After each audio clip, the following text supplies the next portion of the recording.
Hello there. I was a foster parent from 2022 to 2023, and I'm here to tell you that the DCFS in this great state of Illinois ain't great. All right. There was nothing but lies, delays, and non-payment. But let's get started. A little bit of background here. The children that came to stay with me, two girls, and they were my wife's cousins. Their mom and dad had a little bit of problems where the children had to be taken away for a little bit. The good news is, before we get any further, the children have been home for quite some time. The parents are doing great.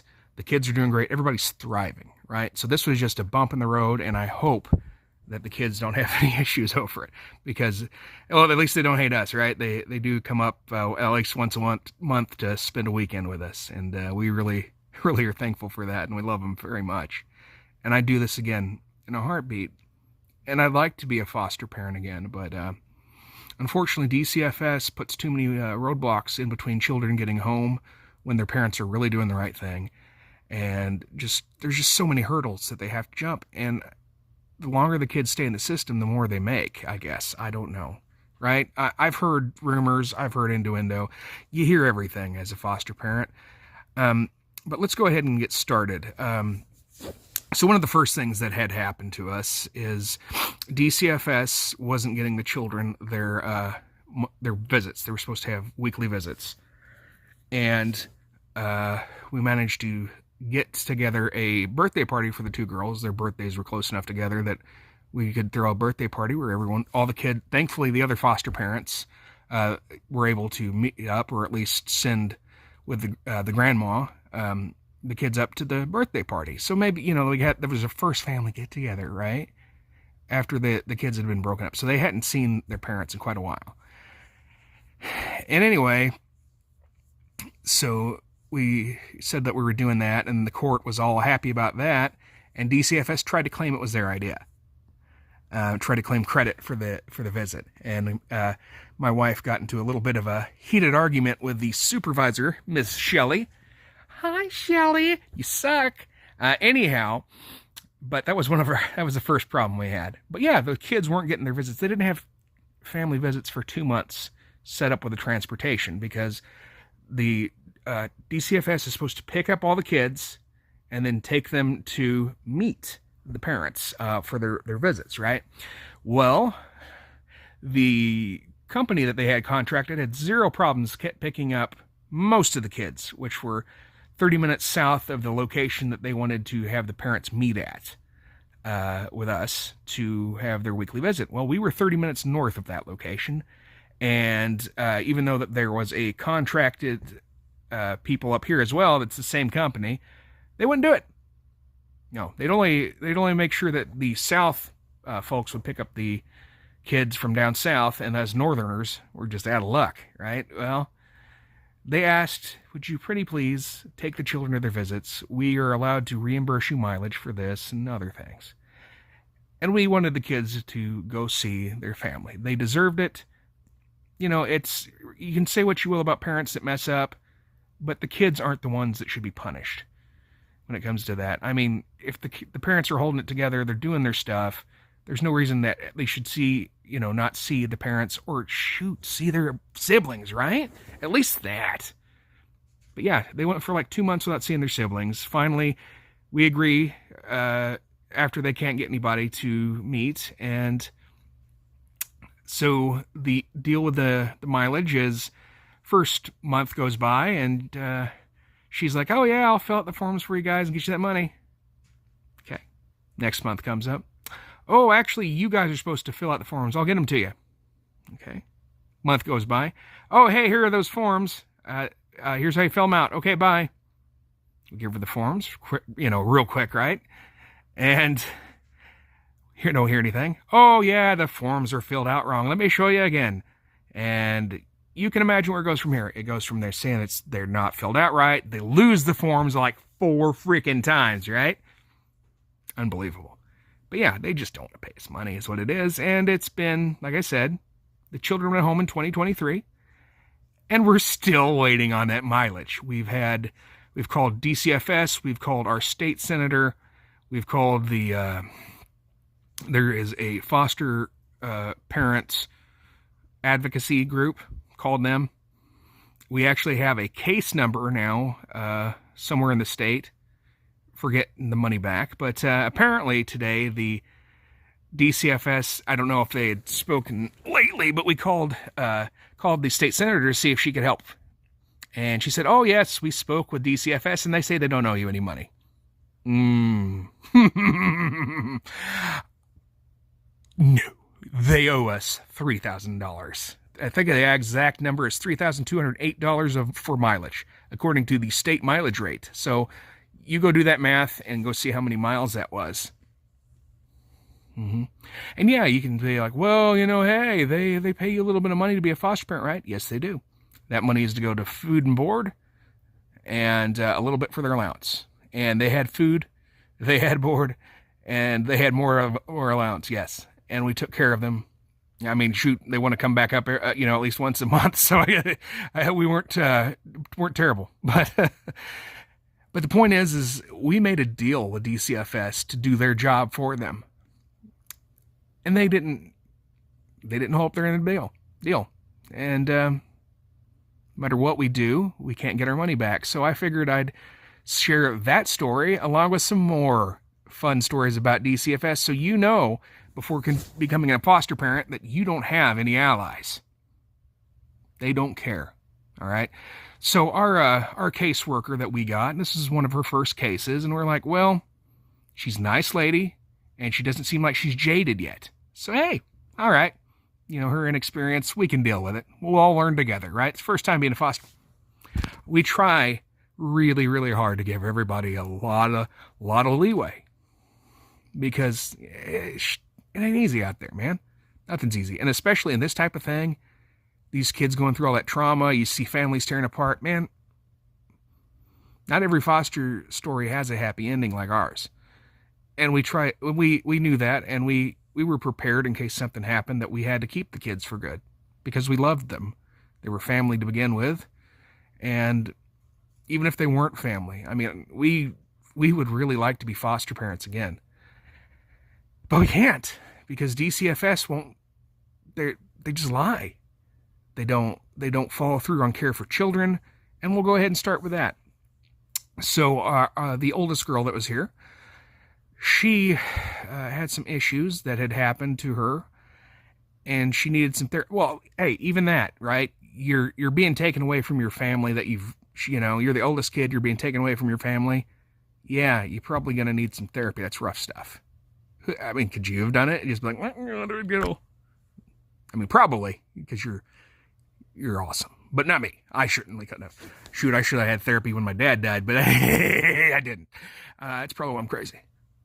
Yeah, anyway, so couldn't get her therapy. And we asked. And, it was one of those things that took a while to hear back. Oh, yeah, hey, I think we can get her on therapy, a couple days a week during school. Now, the oldest child that we had, the pandemic had happened, and she missed a lot of school because of it. And it was one of those schools that they just, it was the online learning, and they didn't care if you were learning. Everybody was just there to get a check, right? Just like so many places in this great state of ours, just there to pick up a paycheck. Anyhow, so she was behind on her learning. So we didn't want to take her out of, well, I mean, even if she wasn't behind on her learning, she would have got behind, because 2 days a week, you're missing half a day of school, you're going to get behind. Unless you got art class at the end of the day, but it doesn't work like that usually. So we said we could, we didn't think that was a good idea. Could you, do a teledoctor? There's plenty of companies nowadays. Well, shoot, even then, like I said, this wasn't that like a decade ago. This is 2022, 2023, right? Plenty of online doctors for therapy. Nope. There was a place here in town. They did afternoon, after school. Nope. Wouldn't do it. It was they were even actually contracted with DCFS too. That's the nice part. That's the part I like. Great people. So the oldest that we had, she has a different father from the rest. but she's, don't hold that against her. She's a wonderful kid. I love her very much. I love both of them very much. They're like my own kids. I think of them as my own kids. But apparently the sperm donor decided he wanted to get involved after he heard, after being up north for years and years and years, unable to leave the state he was at because of his drug convictions. So you already know we're dealing with a winner, right? And so he, but I'm one of those guys like, you should know your biological father, even if he messed up. People mess up, people make mistakes. Well, this guy kept on making them. He showed up for the first two on time. They had telemeetings, right? Because he can't leave the state because of being his drug parole stuff. And his didn't show up for the third call, fourth call, fifth, for a while, right? He missed 6 or 7. And then he finally shows up for one. And then she's like, it hurt her feelings. Wouldn't your feelings be hurt? I mean, this guy, he's seen you maybe 10 seconds your whole life before. He wasn't even there when you're born. He did see you once, but he wasn't there. And he just, oh yeah, treats you like you're an afterthought. So eventually she gets tired of this and wants to stop talking to him. DCFS won't let her. She has to go to these things and be there. Yeah. So I would say his name and I would tell you everything about him if it wouldn't expose the kids and if it wouldn't also, because his daddy got money. And that's I don't want to get sued, especially since I'm already owed money in this whole DCFS BS B crap. That B crap. But yeah, she didn't have any rights. Nope, she still had to talk to him. And speaking of him, I had to put up with him again in all these butt-kissing meetings that they would have. They'd have these meetings to talk about the progress of the parents and how the kids were doing. And just like this whole group get-together talk thing between all of the foster parents and the DCFS and the parents. And of course, this guy that has nothing to do with it way up north has to get on these meetings, and he's expecting his butt to get kissed too. That was a lot of fun. I just didn't say anything about him. He did manage to make it to some of those, not all of them though. Good, hey, at least he could make more of them though, right? Yeah, I'm sure it was a lot easier when he was getting his butt kissed.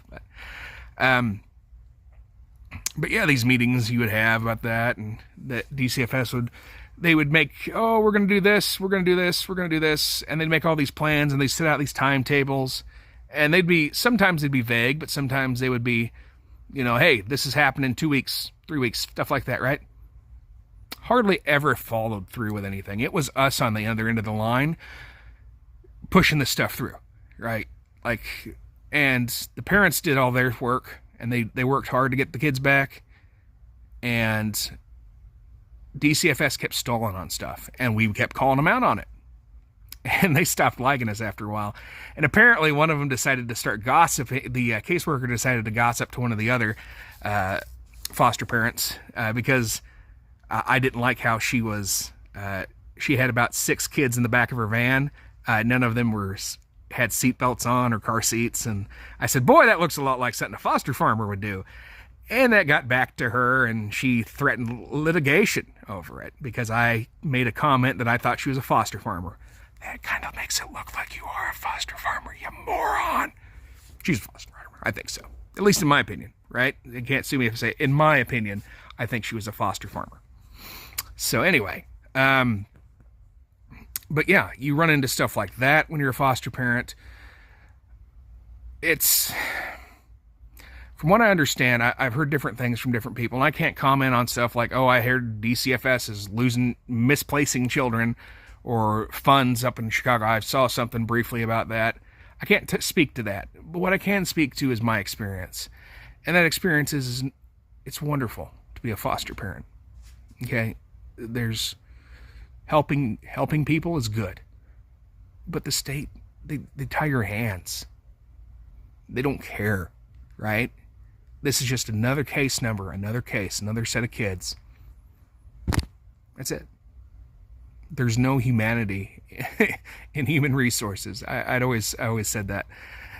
It's all about protecting somebody else's butt. And that's what a lot of this was. It's a lot of butt kissing. None of ours, unfortunately. My butt remains unkissed. but they're going to kiss my ass. Because I'm doing this. I'm going to reach out to different news agencies. I'm going to keep going. Not even after, this isn't just about not being paid.